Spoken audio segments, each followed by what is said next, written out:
What's good with you folks? This is Ray Davis coming to you with the truth. This is I Need a Mic podcast where I will be discussing mental health struggles I battle with just like you. Let's talk about it's the tagline I use. It's to say enough is enough. Give me my damn mic. I'm tired of the trauma I'm going through.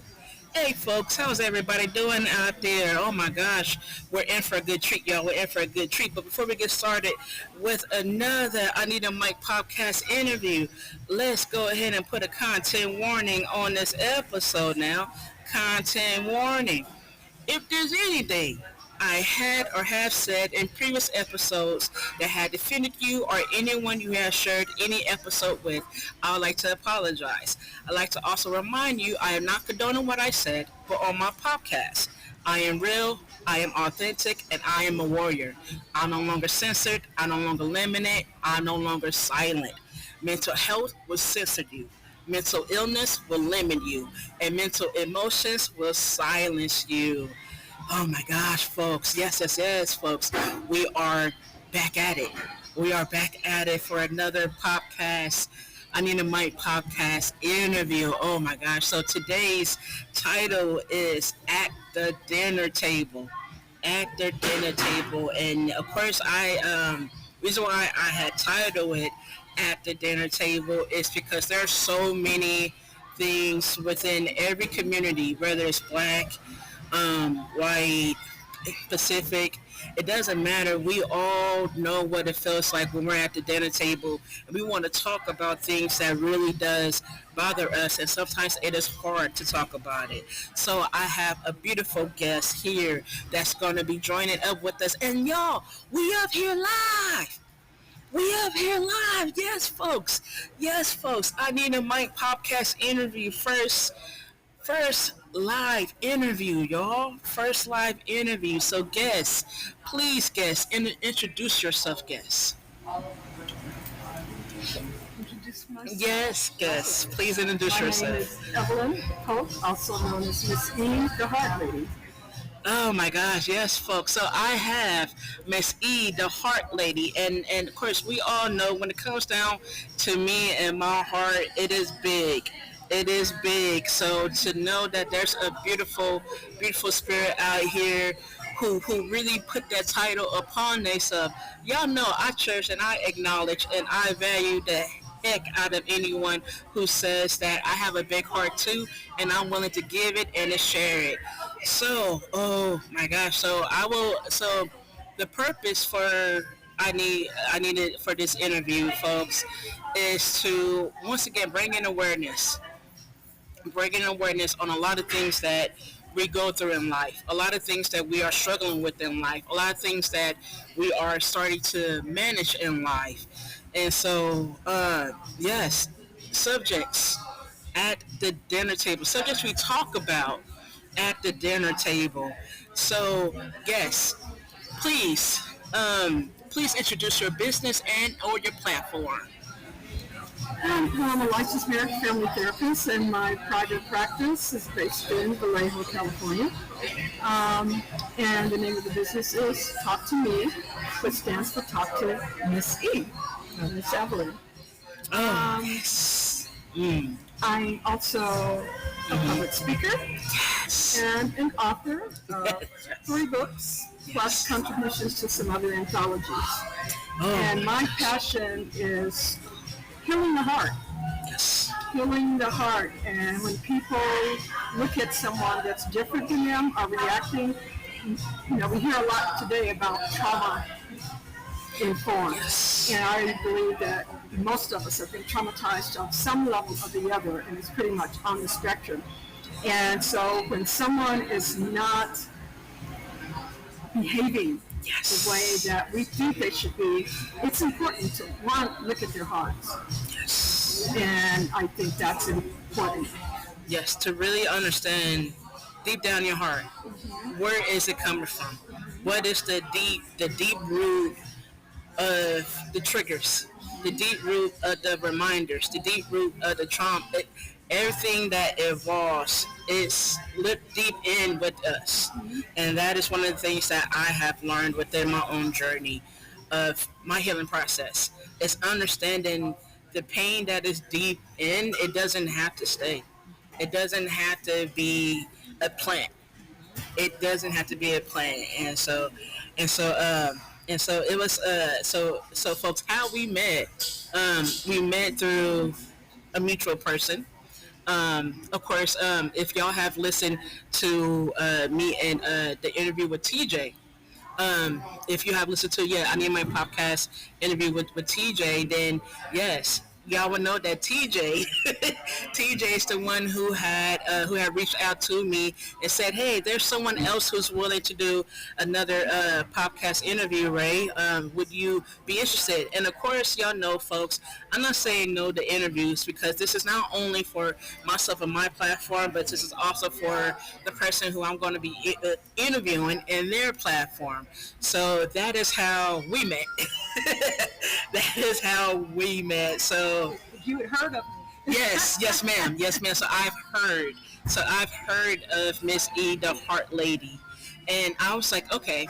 And then just knowing, then of course just us talking within the last few days, really get to know each other more about your business, and you get to know more about my platform as well too. So it was something that it was like, okay, I'm feeling this, I'm loving this, I'm enjoying this. Let's do this. And so so we're going to get started with our first question, folks. Our first question: how did you get involved with the foster care community? Wow, that's a lifelong story. Come on now, let's talk about it. Didn't say, in addition to Talk to Me. Yes, ma'am. Prior to while doing Talk to Me, I had a nonprofit organization called For a Child's Heart.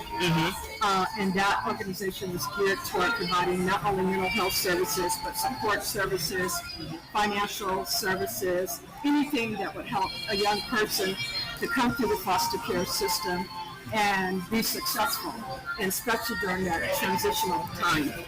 So that organization, probably about 15 years old, before I sort of dissolved it, because it was hard work.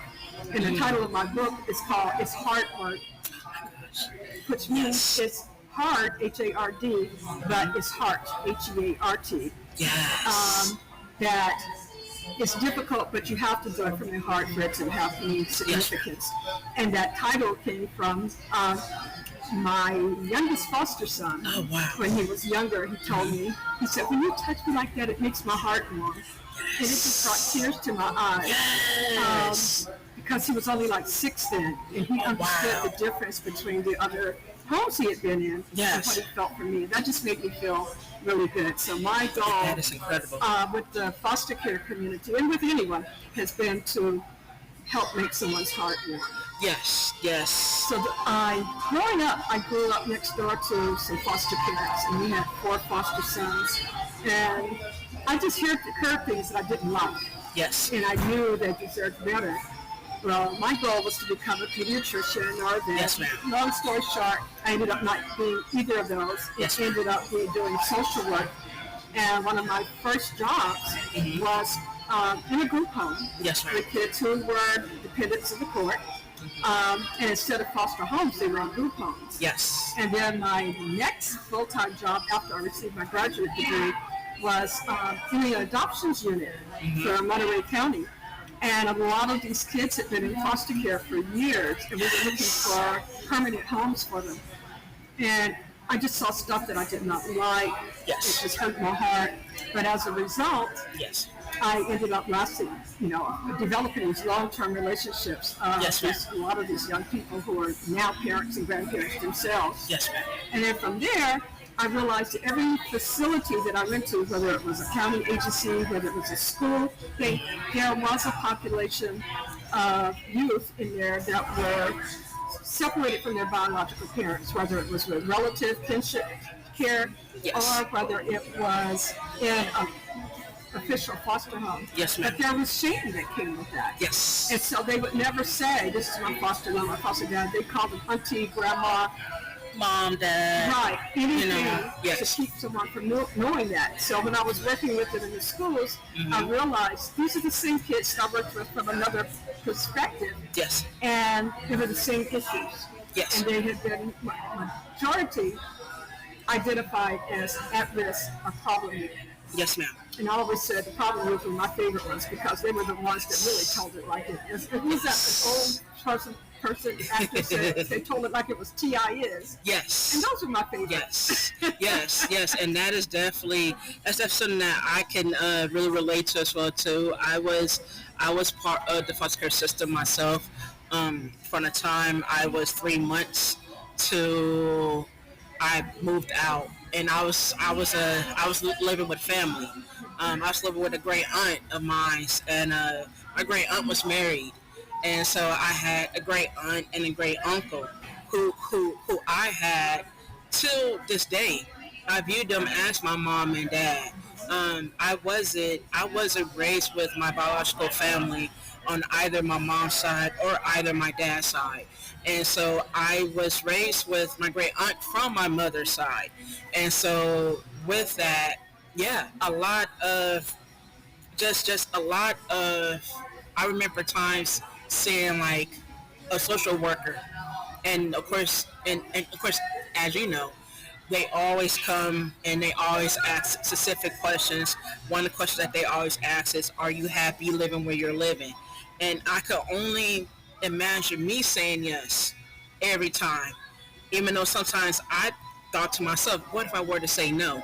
And it's like I didn't say no, but it was like if I were to say no, there was a certain fear. There was a certain fear that was put upon me and my siblings. Like if you were to say no, then this is what they will be doing. This is what you will have to go through. Basically to say, if you don't want to live here, then this is how hard life is going to be for you. You would rather live here, live with family, and be safe. So that was something that I had really overcome growing up. And it was one of the things that I was constantly hearing growing up too. It's like if you tell them this, you tell them that, they're going to take you away. And so after a certain period of time, I just started to understand, be patient, stay content, try to find some sort of happiness, even though I may always felt like I was living in hell. And so after that, I was like, I want to do more. After I had aged out of the system, I wanted to go to college, of course, and I was going to college. I graduated high school. And so all the things that other youth that were my age who were in the foster care system didn't experience, I got to experience it, even though deep down within my heart I was tremendously unhappy, and I wasn't in a good headspace mentally. I wasn't in a good headspace emotionally. I remember nights crying myself to sleep, asking why did my mom didn't want me. And at one point, I remember crying and saying, I don't know why my mom didn't want me and my siblings. It's like, well, what's wrong with us so bad that she didn't want us? And so years later, I want to say 4 years ago now, me and my biological mother, we had a talk, and she finally confessed what was her struggles on raising 5 kids. And so it was nice to have that conversation. It was good because, once again, a lot of foster youth, my generation, we don't get that opportunity. And it's like so many of us don't live long to even accept an opportunity like that, or to receive an opportunity, or to just understand the word opportunity in general. And so growing up, it was hard. And then once again, I'm not thinking about myself because I know how hard I had it. I'm thinking about my community. My first community was the foster care community. And it's funny now because it's like I laugh at it. It's like I really was part of community the whole time. And it's like, and it's so funny, folks. I literally been raised with a community, which is our new way of saying village, right? And so that's the second part of my book title. Yes. It's hard work being the village that raises a child. Yes. And my intent with that is for everyone to realize that we all have a responsibility, not those who are just licensed foster parents, but everybody, the teachers, the neighbors, everyone, and we have the stigma And I remember I did an event for a fundraiser, and I invited a local performance group, and I told the director, Yes. you know, that I wanted. She said, "Oh, are we going to get to meet them?" Yes. And it was like they were little animals in a cage somewhere. Yes. And what she didn't realize that some of them were in her group. That's how I found out to invite them. So there are kids in our whole community. And so yes, we are a village. And to know how to not ask insensitive questions. I tell your mama at. Come on where now. did you live? Come on now. Well, how did you come to live here?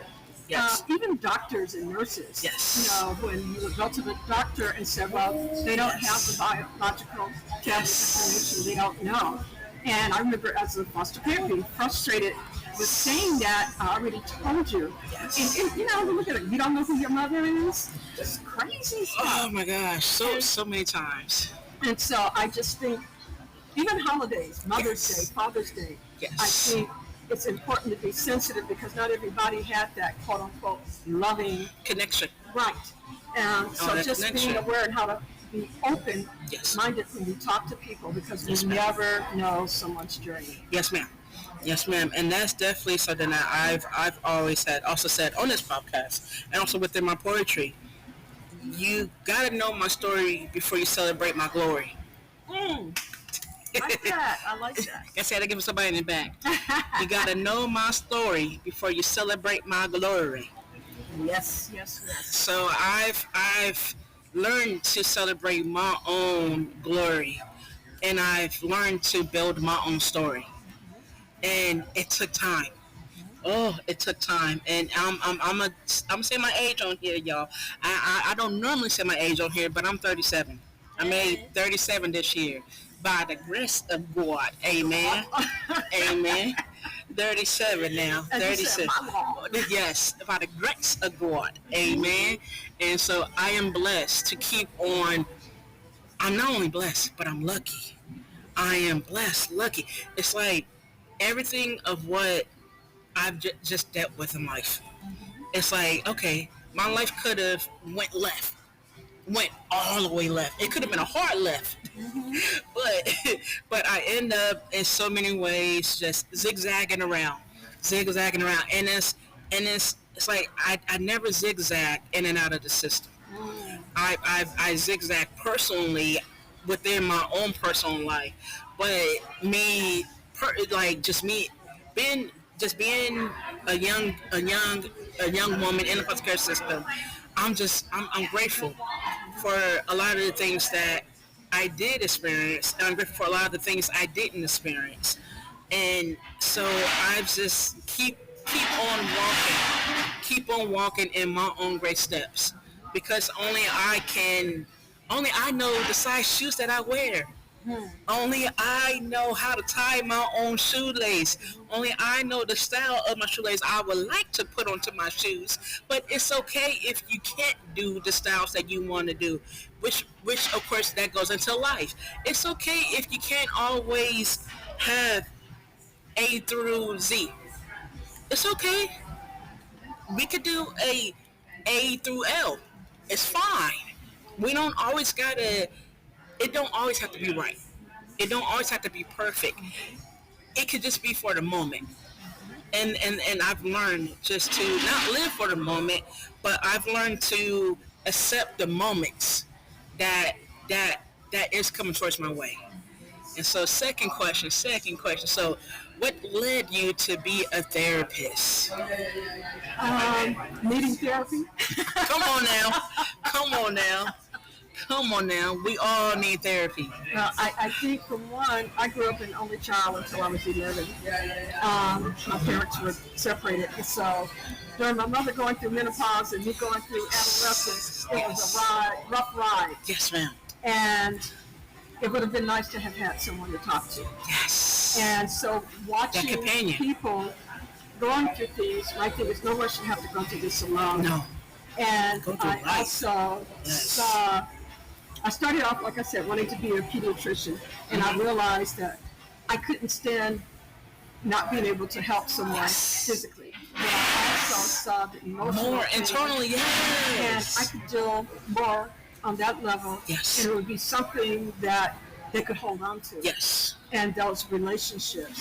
So when I got out of undergraduate school, with a degree in human development, I was going to take a break. I didn't want to try to go back to school. And I began to teach a class through my church called Understanding People. And I invited different people to come speak, and one was a therapist. Yes. And when it was over, he said, "Have you ever thought about being a therapist?" Come on now. And I said, kind of like. And he said, "Well, you should go." I said, "I'm tired. I don't want to go back to school, and I don't have the money." Yes.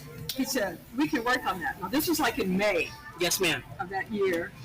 And he said, "Well, here, I just want you to fill out the application." Yes, ma'am. And I said, "Well, I don't know if my grades would be good enough." Yes. So that was in May. I left in June to go to my family reunion. Came back in July, had an acceptance letter that I was to begin graduate school in August. Right. So that was a God thing. Yes. And it just happened. Yes. Yes, and it was meant. It was meant. It's so many ways I've just learned that. I learned that when you put your faith in God. Now I'm not religious, but I'm very spiritual. But I do believe in there is a heaven, and I do believe that there is a hell. And so with that, I'm like, when you put your faith, when you put your heart into saying, okay, someone got to guide me through this, because I know, not only do I know I'm not alone, but I know there's got to be somebody out there to help me. I know there's got to be somebody out there to help me. So that really does hit home. And yes, I do remember when I was younger, I had a therapist when I was 12, maybe 13, no, 12 for sure. And it wasn't. It was good. It wasn't a particular time in my life where it's like, okay, more this was needed. It was like a big question, like, okay, this is not really needed, right? It's like it was more of like, I feel like I feel like my mom was asking the question, like, you don't need this, like no, you don't need this. And so after a while, it was like, all right, well, cool. I don't gotta take Ray nowhere to go talk to someone. She's fine at home. She could talk to me. She could talk to me. And at some points, I did feel like I could talk to my mom. And at some points, I knew I couldn't talk to her, because like it was like, far as our relationship, it was good, it was cool, but it wasn't as deep. It wasn't as deep emotionally connected as like today. I could pick up the phone. If she were to call me, I pick up the phone, and it's like we're talking like we're long distance best friends now. Do I still wish that we were more closer today? Of course I do. I mean, that is my Wonder Woman. You know, I cannot deny that woman. Even if Maury said, she ain't your mom, right? I mean, look, Maury, I know what the test says, but my heart, my spirit, just how I was raised by this woman, she is the mother that I cannot deny. She is the person that I cannot ignore. I was once I had moved out of my mom's house, I fell in love, and that relationship, it wasn't a good relationship, but I fell in love and I got out. Once I got out, it was like, it's so much of my upbringing. We had talked about this, and she told me that she needed to let me go. She needed to allow me to clip my wings. And I was like, yeah, I mean, let me clip my wings, because I'm not going to grow where I'm at. I'm not going to grow staying still. And we all know a plant is not going to grow if they're just out in the sun with some rich soil. Regardless of how much soil you're going to give them, the plant is not going to grow the way you expect it to grow. So at one point, I was like, all right, I'm ready to go ahead and move on.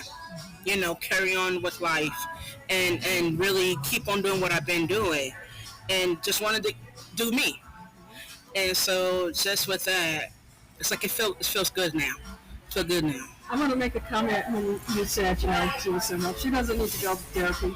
Yes, ma'am. I think, one, culturally Yes, ma'am. and time-wise, the time era that we're in, I think a lot of people, especially from the African American community, didn't have. Yes, ma'am.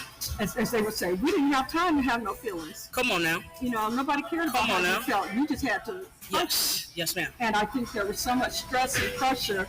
Therapy was considered either a luxury or something for crazy people. Yes, ma'am. And there was no room for either one in our upbringing. Even though there were people that were looked at and labeled at, well, you know, she's just different, he's just different, he's a little cuckoo. Right. But not really understanding. So even now, when we try to develop relationships with people, when we try to speak from a place of emotions, they don't get it. Yes, ma'am. They don't get it. And just to have your feelings validated, even whether we agree with them or not, but your feelings are your feelings. Go ahead, keep talking. I'm going to try to get a plug. They're not wrong. Your feelings are not wrong. Your feelings are always your feelings. But your explanation and what you think of them is not necessarily accurate. So I think growing up, when we were told that we didn't need therapy, I remember even when I was a young adult, I asked my mom about going to therapy. She said, "I'm not going. You don't want crazy. I'm not." Yes, ma'am. It's like, oh, okay. Yes, ma'am. Yes, ma'am. But getting into therapy made a lot of difference, and we also have to be selective because not all therapists are. Oh my gosh. Okay, not all therapists are good therapists, and not all of them are therapeutic. Yes, yes, not all. And I say that because I've gone through a few myself. But you have to know what you need, know what you want, and I think just from being able to be assertive and stating, this is what I'm looking for. Yes, ma'am. That's important too, which is a whole nother topic. Yes, ma'am. Yes, ma'am. So let's get to our third question. So, yes, ma'am, our third question. So at the end of August, it is the end of August is Grief Awareness Day. I've dealt with grief. I've lost numbers of family members, numbers of friends. One of the not greatest, but one of the most newest event in my life that had happened is I lost a little sister to suicide. What is your view on grief, and do you have any advice for people who are struggling with grief? Well, for one, grief is a personal journey that we share characteristics with other people, but no one's journey is ever all the same. Yes. Psychologically, it is stated that there are 5 stages to grief. You know, the denial, which we say, no, this is not happening. Then being angry about it, and then say, well, if this happened, maybe it wouldn't be true. And then just the depression, and I think that's the area that most people relate to in the grief. And then acceptance. We tend to look at grief as only related to life. Yes. But if we really look at it, we all experience grief is something that we've lost. Yes, ma'am. And it can be anything from something that describes who we identify as being. Yes, so ma'am. if you lose a job, yes, ma'am, and you're no longer a therapist or yes, ma'am, director, when you lose that, there's a form of grief that comes in. Oh my gosh, it's a lot. Mm-hmm. It's when you lose they're part of yourself. A parent, you're no longer, a child. It's part of yourself. Or a son or a daughter, if you're an adult. So that's one. But I think probably grief, that's probably the hardest. Well, I would say this because I've not necessarily gone through the long-term illness, even though I'm going through it now with a relative. Yes, ma'am.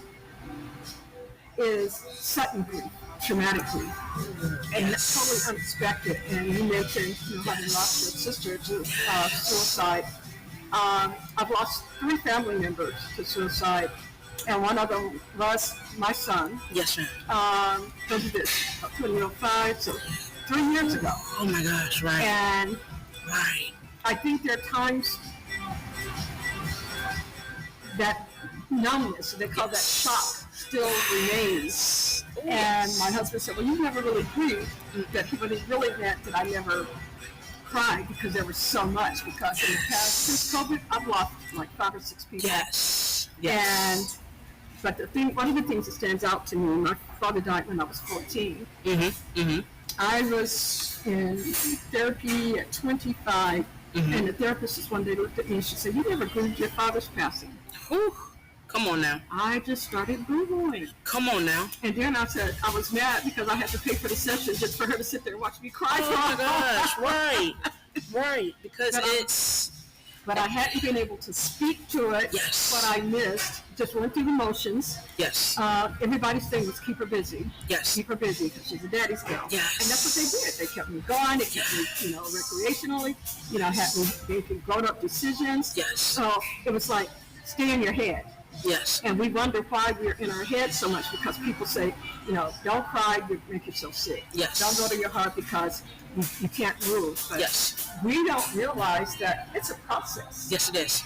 And one of the things that I am studying now that I want to talk about what I'm doing later, I took this course for certification called Brain Spotting. Yes, ma'am. And there's a book called The Body Knows the Score. Ooh. And what is stated is that when we don't process grief, anger, sadness, hurt, and trauma, it stays locked up in our body somewhere. Yes, it does. And part of that is what brings about discomfort, sometimes disease in our bodies. Yes, ma'am. It's also, meaning it's not, you can't process it. Yes, ma'am. And so the brain spotting is a way of connecting those neural pathways to the brain. And it sounds like to people. Yep, message. Come on now. Very real. Yes. And so with the Psychological Association places have said, if you look it up, they say, is this a legitimate form of therapy? And it is. Yes, it's no's on it, but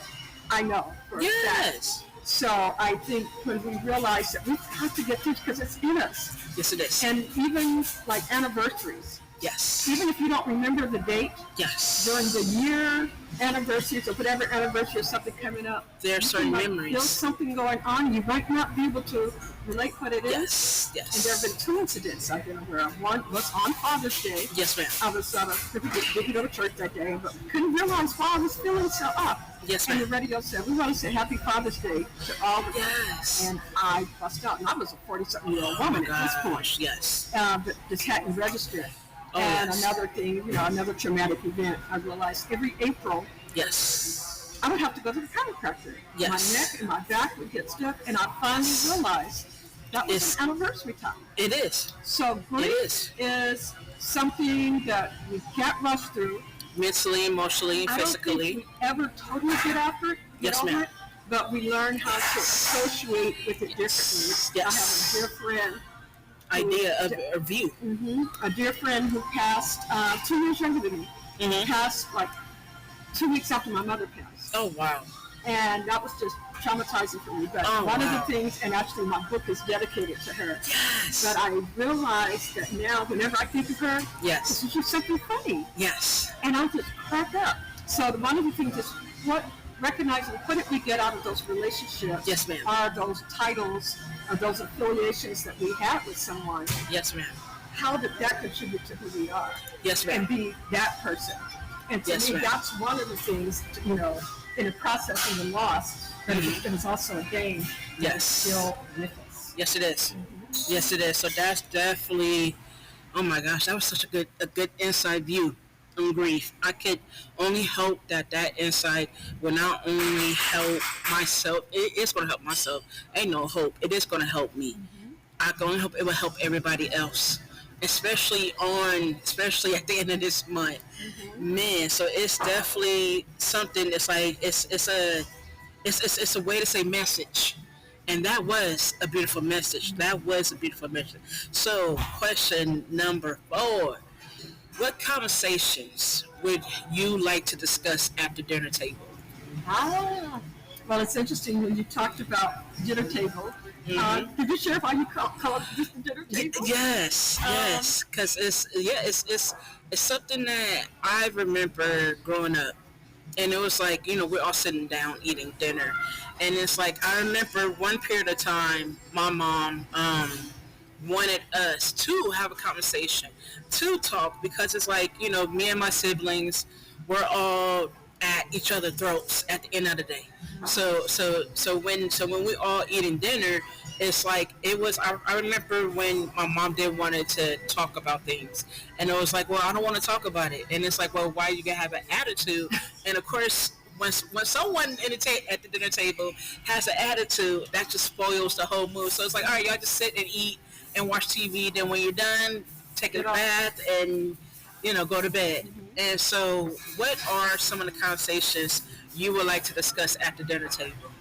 I think if you didn't come up from that population of that family where you sit at the table and keep your mouth closed and eat. Yes, yes, yes. And even to this day, we weren't allowed to drink, listen to sing. Right. Dance at the table. Every time I eat now, I just think that I'm singing. It's like, I'm not supposed to be singing. Right. So my thing is to talk about what makes you energetic. Yes.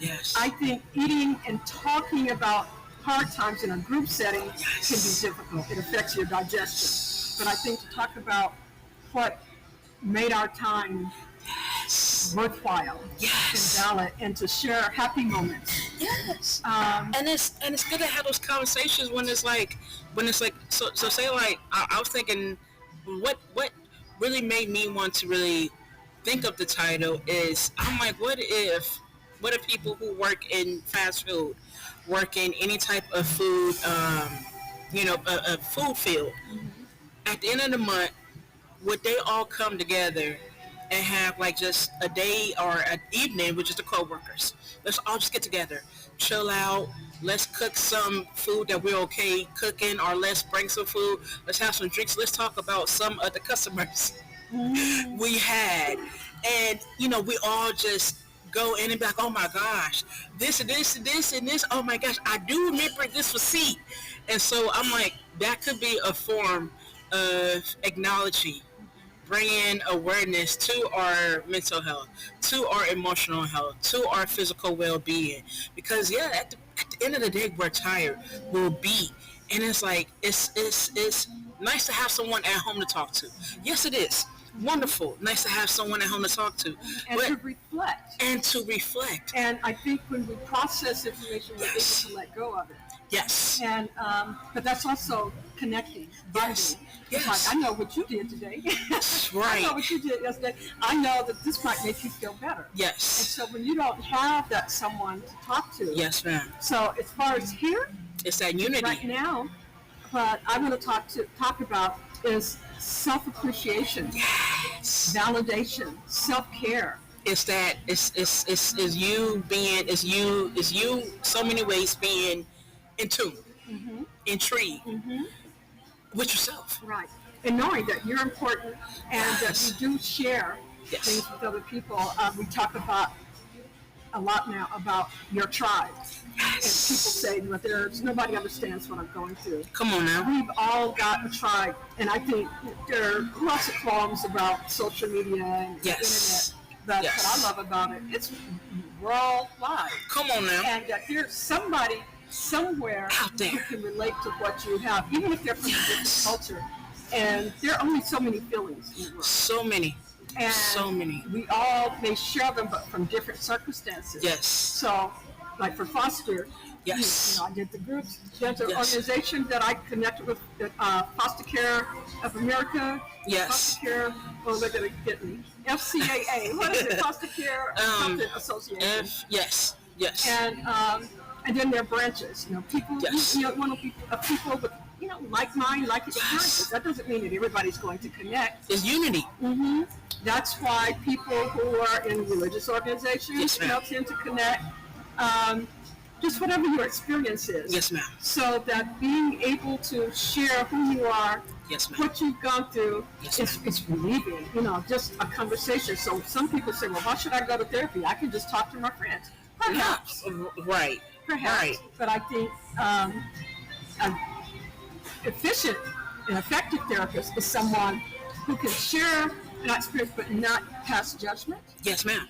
On it. Yes, ma'am. Put any stigma to it. And that is and that's something major for the foster care youth community. That's one thing that I felt too. Is that I don't want to be viewed as just another stigma. I don't want to be viewed as a four-time community person. I want to be viewed as me. I want to be viewed as Rachel, the the Rachel, the the gay black educated woman. And I'm like, yeah, I'm whoa. You know? My line with that is, I'm a lot of things. A lot. A lot of things. A lot. And one of my theme song is, I'm Yes. every woman. Yes. Yes, I am. You know, I can work, I can play, am. I can be sensuous, I can be silly, I can be ornery. I'm all of those. Chameleon. And We are someone chameleons. to be, but see, Yes. a chameleon is taking on the environment that you're in. But Yes. being in a room is that I am those things. I don't even have to have anybody else to come to me with that. Yes, It's like understand wherever it. I go, and for somebody Understand who can it. respect us, and we respect ourselves Yes, ma'am. in that process, and not be held to one image. Yes. So that is important. And one of my quotes is, "Heal your heart and follow it." You know, 'cause Come on people now. say, well, I followed my heart and it got me in trouble. Well, a lot of times we make decisions based upon brokenness in our hearts. Come on now. And so we make decisions that either feed that toxic Yes, ma'am. situation that created the brokenness, Yes, ma'am. or we have like a stained glass view because Yes, ma'am. there's lines and we're not seeing it clearly. So my line is, heal your heart and then follow it. Yes, So ma'am. when you heal it, you start to feel more empowered. Yes, You ma'am. feel more positive about the direction that you're going through. And there's going to be some heartbreak.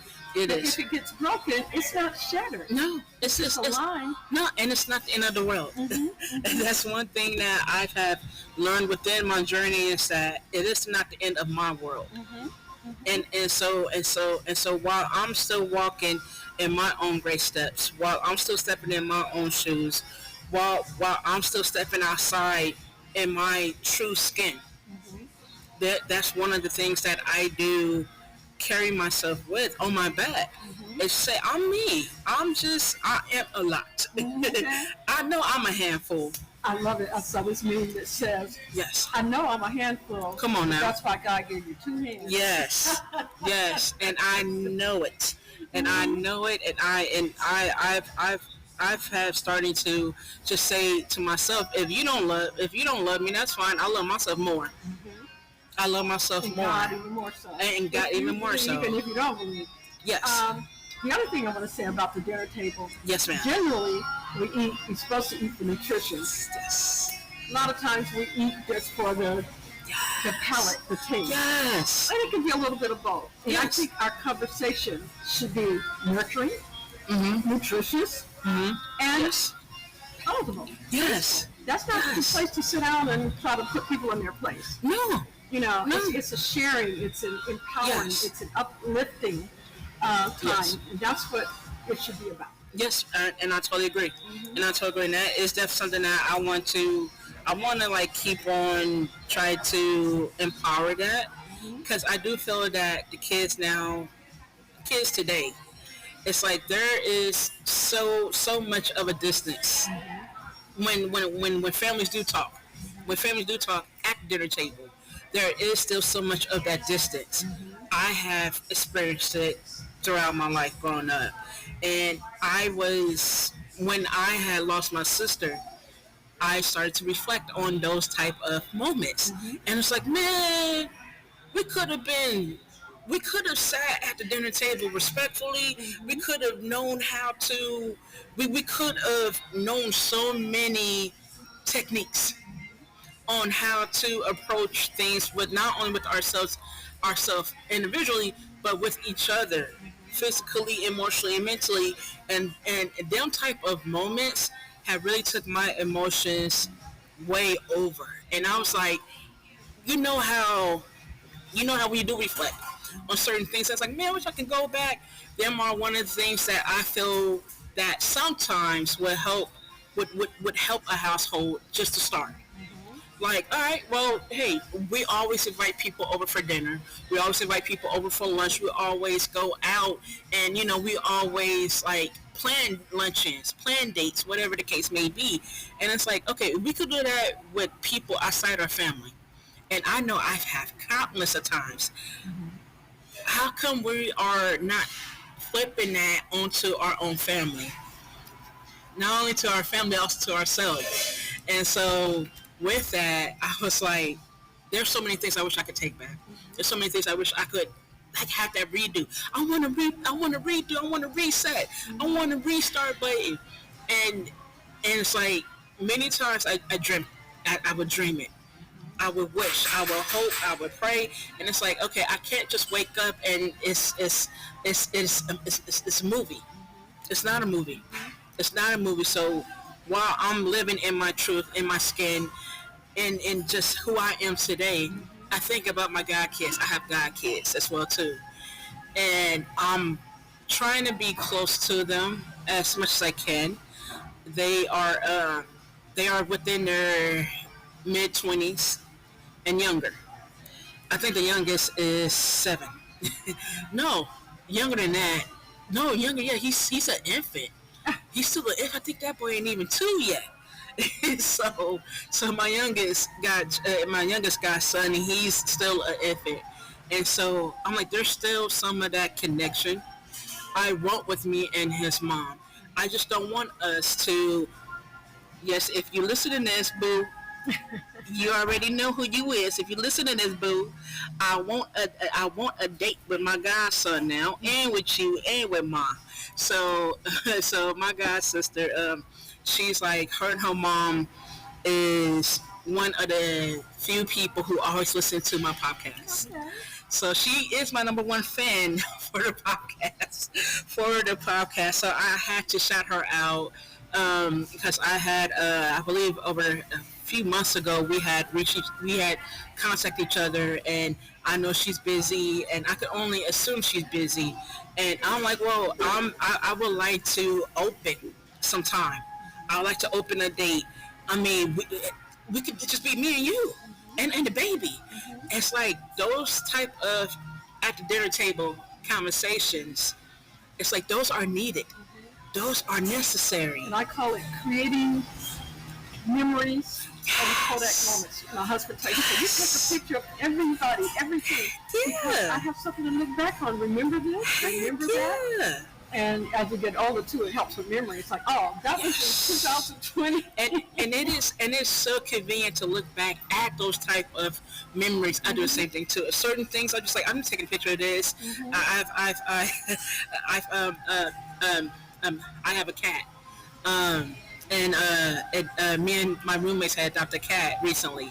And whenever he comes into my room and he'll chill out on my futon, he'll take one pillow at the futon because of how big he is and how long he is. And so he'll take up a pillow, and I took a picture of him recently. I'll definitely show it to you after our interview. But his name is Milo, and he's a sweetie pie.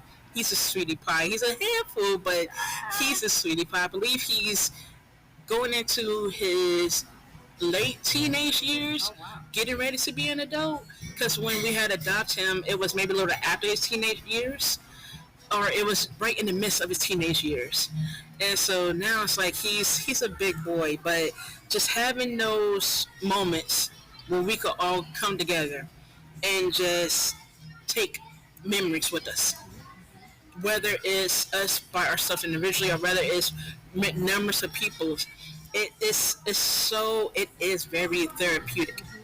And so we talk about, as a man thinketh, so is he. Yes. And when we talk about scripture, it says, whatsoever things are pure, whatsoever things are just, think of these things. So many of us deal with anxiety, and it's a lot of crazy thoughts that keeps going through our head. Yes. But if we can picture some of the positive things, it changes our whole Bible. Yes, it does. So if we got ready goes and just sit down looking at those pictures, listening to music, we're like, breathing. There's so many things that we can do, and I'm not against medication, but there's so many things we can do prior to medication to bring ourselves to a state of being, because we are human beings. Yes, we are. And so the thoughts that go through our heads, we have to. I have a godson who has a podcast called Create Your Life. Create Your Own Life or something. Yes, it Day is. to day, we're creating what we do. We Yes, don't we are. always succeed. Sometimes it can collapse. Yes. But it could be built up. So whatever we do today, it's like, I'm going to decide today. Yes, ma'am. I'm going to do this and I'm going to be happy. Yes. Some days it might be, okay, I'm not feeling like doing today, so yes, I'm just going to stay and cover up. Yes, ma'am. And it's okay. Yes, ma'am. It is okay. Rest. Yes, it is. It is okay to always rest, and that is one thing that that's one thing that I do discuss with my therapist. Is we both talk about rest, physically, mentally, and emotionally, intimately. She always asks me, "Have you rest today, Ray? Or have you been getting any rest?" Of course, I always tell her the truth, because why not? Because why not? And so I'm like, sometimes I am, sometimes I'm not. And I know when we do have our session, she can't see my eyes because of how the daylight. It's like it's not always reflected on my eyes. So whenever I'm talking to her, I'm like, okay, now I don't need to be looking like it. I don't need to be looking like it. And so I always make sure to say, okay, I am getting rest. I am preparing myself for whatever the next day, the next hour, the next minute, the next moment in my life. I do have to physically prepare myself for it. So one of the things that I do is I think about my physical well-being. I do say, no, I need rest. I physically my body just needs to feel like, okay, this is something that I can constantly do. It's okay to be consistent in saying I need to take a break. It is okay to say, okay, I just need to sit down. I need to chill. I just need to listen to how I feel physically. To my body. I need to listen to my body and be okay with also expressing what it is I'm doing. Like, you know how various people, I don't know if you have heard this quote before, but a lot of people, I've heard this quote, people saying, I will sleep when I'm dead. I hear that too. Right. And I'm like, why would you think that would be such something that, why would you think that would be something okay to say? Because it's like, no. I want to sleep peacefully when I'm gone. But I'm always need my rest. I'm always need to just reflect. Inhale and exhale without the conscious thought of thinking this is going to be my last breath. So it's like, no, I need to really understand myself physically, mentally, and emotionally. And so that's where this journey has just been really pulling me towards, is to say, hey, we gonna think about ourselves, right? We ain't going home with nobody, right? We going home with ourselves. We're gonna look in the mirror. Who do we see? Ourselves. And it's like, that's one thing I do say on this podcast. When you look in the mirror, you say, when you look in the mirror and you don't see no one on the left, you don't see no one on the right, you see no one behind you. So when you look at the mirror, you see the person who's in front of you. And of course, when you see the person who's in front of you, you see yourself. And so one of the things I say with that is, while you're looking at yourself in the mirror, do you see everything you haven't worked on? Everything you have worked on? Everything you say you getting ready? Do you see your to-do list? All of your to-do list. And it's like, my I am list. And I am list. And I am list. And so all of that, of course, when it comes down to our mirrors, it doesn't matter what size our mirror is. It doesn't matter. Our problems, our struggles, our everything, our trauma, our triggers, our positive and our not so positive reminders are always there when we look in the mirror. And so while I'm always looking in the mirror, and while I'm always acknowledging what it is I have to, or what is best for me to work on, I do say, yeah, these are one of the things that I wish I could bring onto the dinner table. Because, yeah, we are alone when we look in the mirror. I mean, we're not going to always have somebody with us looking in the mirror, so we are alone when we look in the mirror. And so when I think about that with the dinner table, at the dinner table, I'm like, why can't I have this person who's in front of me, eating around me, be my reflection of my own mirror, because there could be something that you see in me that I don't feel yet, and so that I gotta feel. I gotta really feel it. I can't say I try my best to say I don't see it. I started to tell. I started to say I don't feel it yet. Give me a moment. Give me a second. It may take something, not try to be tragic, but may take something harsh to be like, okay, I'm looking. My eyes is wide awake open now. I don't know what, I don't know why they were low, but I'm paying attention. I am listening. I am acknowledging. I'm accepting, and all of that should also come to the dinner table when we all come together and we talk just like this, and it's like, hey, if we have leftovers, that's cool, because while I'm looking at my leftovers, I'm looking at it as I'm like, I got leftovers because I had talked about something that made me want to stop what I was doing, that had really made me say, okay, I know I need to eat, but what do I need right the most? Conversation, connection, interaction, mental, emotional stability. I want that. I crave that, and I still do. At some points, I still do. Yeah, of course, but it all depends on the person. Depends on the person, the group, the people, the circle. It's like now I'm learning what I'm learning how to say I know and how to say I think. I know what I can receive. I think I will receive this from this person, but I know I can receive it from this person. So a lot of the I thinks and a lot of I knows are, it's still there, and that's, it's normal. It's normal. It's normal of us to be like, I think I do. I have to make sure, because I don't want to steer you the wrong way, give you the wrong information. It's okay to even mention that at a dinner table. Like, I think that was right. I could be wrong. If I'm wrong, let me know.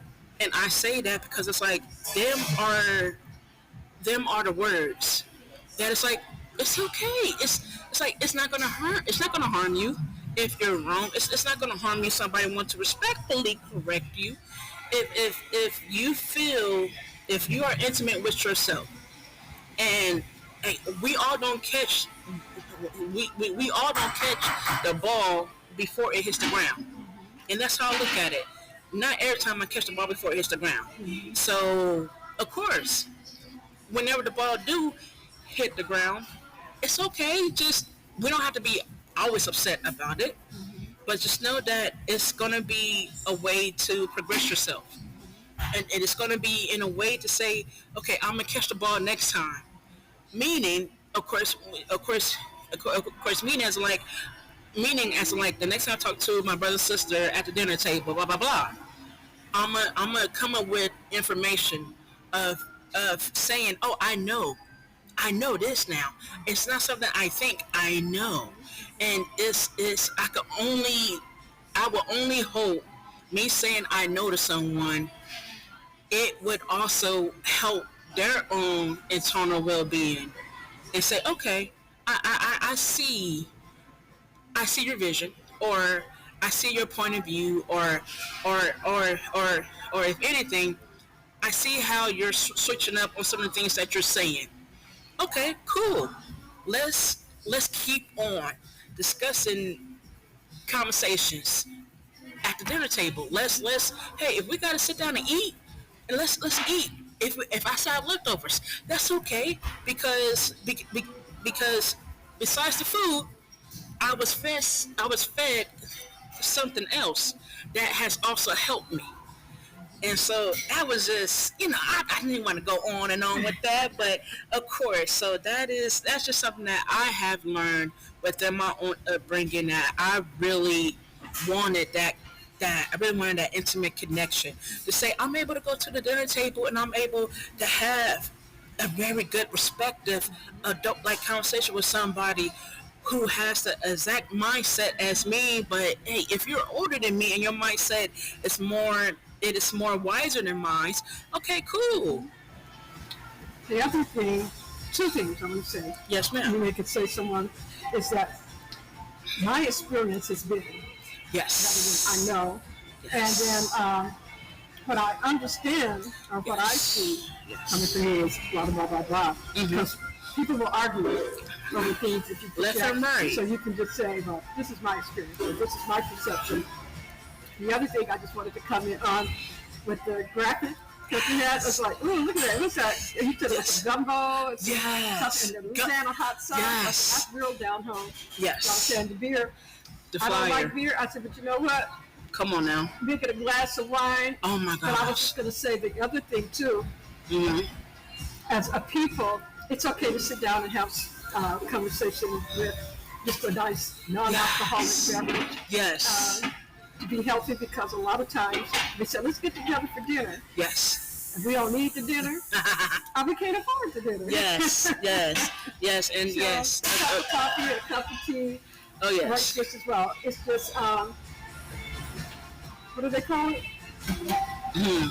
The word won't come to me right now. But basically, just. Yes, it's definitely something that I've the flyer. The flyer's definitely something that I wasn't like taking my time trying to look up a good photo of gumbo or like I was just thinking about we're adults. But and yes, the soup is warm. Yes. It's warm. It's the soup, and it's hot sauce. The hot sauce. Yes. Like, if you go to somebody's house, they ain't got no hot sauce. Come on now. Or you go to a restaurant, y'all come on now. Y'all got no hot sauce. Come on now. So we got no Cristo. We got what you need. Yes. And whatever suits your taste. Yes. You can drink it. Yes. And that was something that I was like, I was thinking about. Because of course knowing that you're older than me, and with me having that respect for my elders, of course, I was like, hey, the beer could be apple juice, they don't gotta know. but I tell people out there, do I drink beer? I drink root beer. Come on now. Right. So it was definitely something that I was like just scamming through. I was like, I want something that is not only authentically reflected onto my platform, because I every photo that all of the flyers I have for the interviews, I wanted to not only reflect on my platform, but I wanted to reflect on not only the person who I'm going to interview, but just the whole nature of it, to be like, no, y'all, this is for real. This is nothing to be played about. This is not a cartoon flyer. Of course, there's some flyers out there that is like a drawing or something, but it's like, no. It's all about the photo itself and what does it rep for the interview. What emotions does it evoke? And when I do my interviews, when I do send people the flyers, I always ask them, is this okay? Is this not okay? I mean, of course, knowing, yes, it is my platform, and I know, and of course, I do know and understand. Everybody say, well, Ray, it's your platform. You do whatever you want to do. I'm like, no.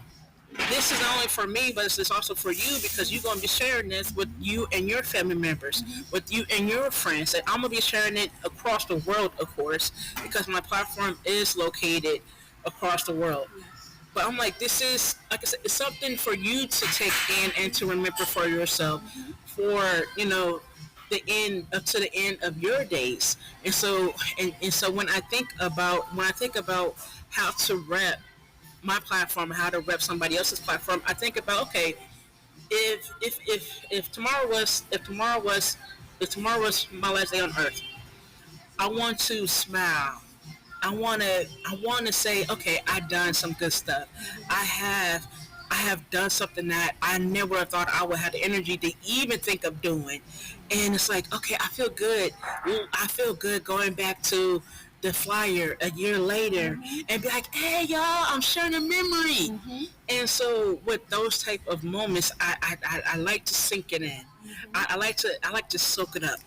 I just soak it up because the flyer speaks. The flyer speaks as I'm like, oh, Ray got this gumbo. Okay, now I'm interested to see what Ray going to be talking about. I'm interested to see what the questions Ray going to be asking. And so that's really more the reason why I picked the flyer, because I'm like, I want the attraction. I want the attraction to bring in some interest. When people be interested in seeing, okay, this is at a dinner table. Okay, is she gonna be giving out some recipes? Like, I'm not getting out no recipes, y'all. I am. Well, we have given some recipes. Yes, we have. Recipes for life. Yes, the recipes for life, the recipes for our mental health, emotional health, our spiritual well-being, and everything else. So, my gosh, last question of the interview. It's not even a question. Hype yourself up. Please let the people know about your business page and where to find it. Well, my website is www.talktomse.com. There you can find out how to purchase my books under Dickinson's books. It has been so long since I've been to my website. It has not been updated, primarily because I'm in the process of retirement. So you can find out whatever you would like to know about me on Facebook. I have a business page, Talk to Me. Yes, ma'am. And then yes, my page myself is Evelyn Polk, the Heart Lady. So many different ones. The book itself has, my books themselves have their own web pages. So one is It's Hard Work Being the Village to Raise a Child. The other is Entertaining Angels Aware, and that's a book about my sister who has Down syndrome. And the Bible talks about entertaining angels unaware, and I said she was my angel aware, even though she rides a broom sometimes. Yes. So those are my two memoirs, but I also have the anthology that I created with Les Brown. I worked with Les Brown as a public speaker. And that's pretty much it. You can email me at talktomse.com. I am not accepting new clients because I'm winding down. But I will see clients who I've seen in the past. People come back and say, I need a tune-up. The other thing that I am doing, though, is looking at doing more retreats, inner child retreats, because I figure that really the summary of the work that I've done over the past 35 years has been around childhood issues and how sometimes we get stuck in a particular emotional age.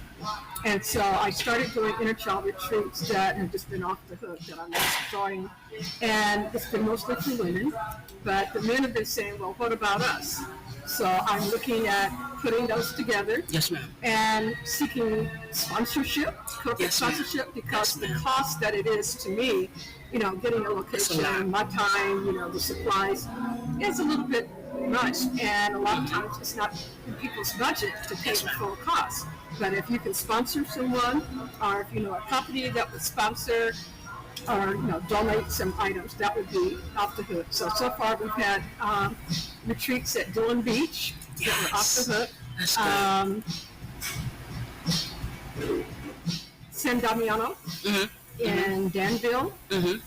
And I think we've had two there. Oh, wow. Yeah, but it's been really neat. So you can see some of the pictures on the website. Would definitely. No, yeah. I would definitely do some more research on it, folks. And yes, folks, and yes, folks, I would definitely be putting all of her information in the episode description right after this. So if there's any questions, and it's just like Miss E has said, hit me up. Hit me up. So, oh my gosh. So this is, of course, folks, as you know, at the end of every episode, I do a closeout quote. Of course, before I finish, and as you know, with the closeout quote, I always say this. I don't know who said this, but whoever did, thank you. Miss E, did I send you the closeout quote? You did. Would you like to recite our closeout quote today? Recite or read? Read. I'm sorry. Read. Yes, ma'am. Would you like to read our closeout quote for today? Sure. Let me find it, because I did have it right here. It says, and it moves. Uh-oh. Here we come. Yes, ma'am. Here it coming.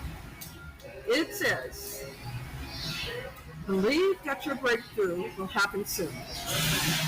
Have patience. It's part of the plan. Great things take time.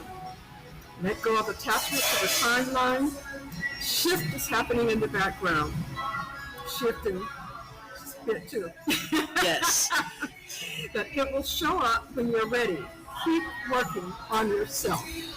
I just need to add something quickly. Come on now. Come on now. Waiting. Yes, I ma'am. am 68 years old. Come on now. Been single all my life. Yes. I got married on my 65th birthday. Yes, ma'am. So that's what that reminds me. That was my breakthrough. Yes. Not that I hadn't been living all alone, but it was a desire in my heart. I said God had to take some time to get it right. Yes. And to get me right. So that's a whole nother subject. Yes, ma'am. But being patient. Yes. And believing.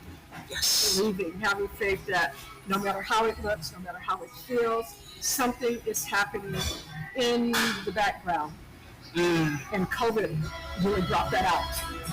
So that's all I got to say right now. You know, oh my gosh, yes, I ma'am. mentioned to you that I don't do podcasts, but I used to have a blog talk radio show. Yes, ma'am. And it is still online. Yes. So I'm not here. I guess you go to Blog Talk Radio, talk to Miss E. But they can really put it on their talk because when I listen to them, I have some really good interviews on them. No, and that's definitely something that we will definitely. If you ever need any help on trying to figure out where else, if there's any other programs that you could definitely go to, that you could like just drag that over, or to like just add it onto, you know, and have it branch out across the world. You're more than welcome to hit me up and be like, Ray, can we meet up?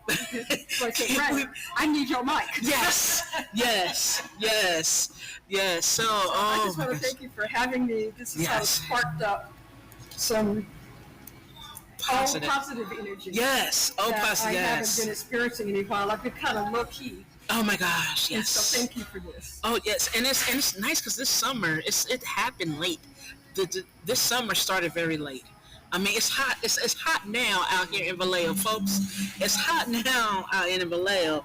So, my gosh. So now you have heard us speak some truth. This is our way of passing the mic to you. I hope our courage, will, and drive motivate you. Y'all take care. Stay safe. And if y'all have any kids, we cannot stress this any further enough. Kiss them babies every day. Love them and hug them. Hug them. Yes, ma'am. Love them and hug them. Appreciate them. Acknowledge them. Help them bring in their own awareness, whether you are at the dinner table or not at the dinner table. It is okay to have them deep conversations that, hey, we weren't used to growing up. But it doesn't mean that our kids don't need to get introduced to it today. All right, y'all. Y'all take care. Bye-bye.